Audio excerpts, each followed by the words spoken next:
In this video, I will teach you how to make custom shape in CapCut. Let's go. First of all, I will tell you CapCut itself doesn't have custom shape features, so you need two solid colors background first. Import this to background. Then drag it to the timeline.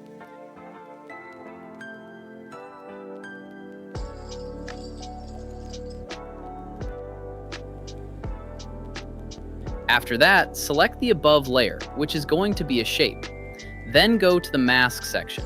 Here, you can select any shapes you want.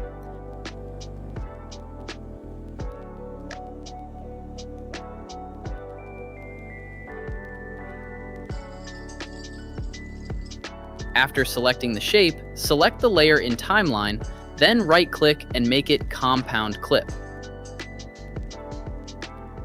In this way, you can make and use shape in CapCut.